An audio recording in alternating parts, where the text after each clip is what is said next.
Jean-Paul. Bonjour. Alors pourquoi tu fais des couverts végétaux dans tes vignes et depuis combien d'années? Alors depuis maintenant plus de 10 ans, on fait des couverts végétaux. On a fait, il y a 10 ans, j'ai commencé avec de la févrole seule. Ensuite, on a mis des couverts, un assemblage de couverts, un mélange de couverts. Il s'est avéré que ça marchait pas. Enfin, ça marche pas chez moi, ou je sais pas le faire en tous les cas. Et aujourd'hui, je reviens à de la févrole seule. Je voulais mettre févrole et orge. Je mettrai que de la févrole.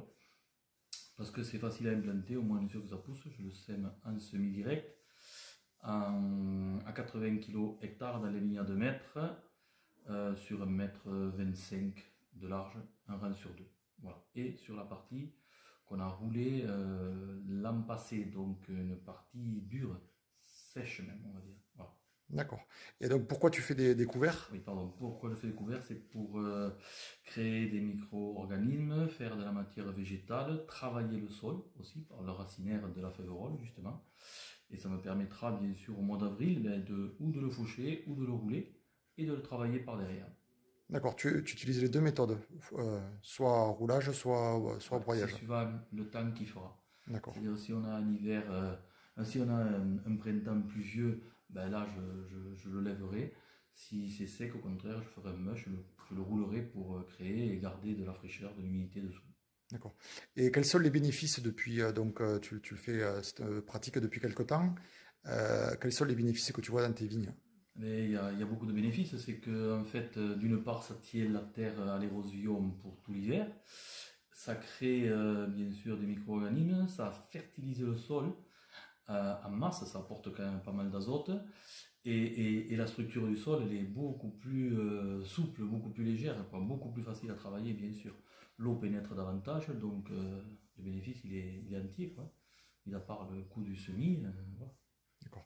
Est-ce que tu as constaté donc une résistance par rapport au sec sur les parcelles que tu fais, une résistance par rapport à la sécheresse comme cette année on a eu Oui, de toute façon quand on passe d'une rangée où c'est qu'on a fait un semis et l'autre rangée, le travail n'est pas du tout le même, quoi. Le travail est beaucoup plus facile là où il y a le semis, la terre est beaucoup plus souple, quoi. Moins sèche, il n'y a pas de crevasses, bien sûr. D'accord. On va le voir tout à l'heure, mais tu sèmes donc en direct, du coup, les féveroles? Ouais. Donc, qu'est-ce que tu fais comme façon avant le semi-direct sur la... En fait, rien, c'est la bande d'enherbé naturelle qu'on a laissée tout au long de l'année 2020, qu'on a fauché, qu'on a tondu 2 ou 3 fois dans l'année, et voilà. D'accord. Bon, ben merci.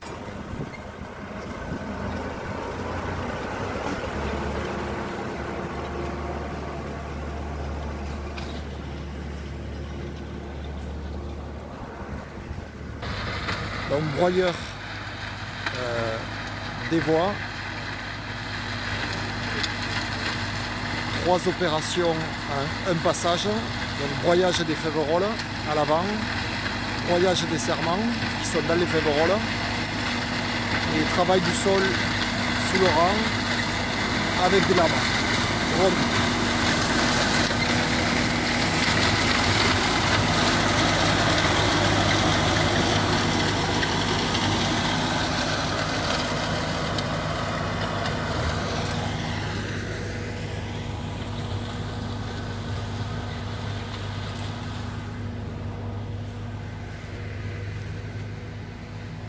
Voir les serments dans les féveroles.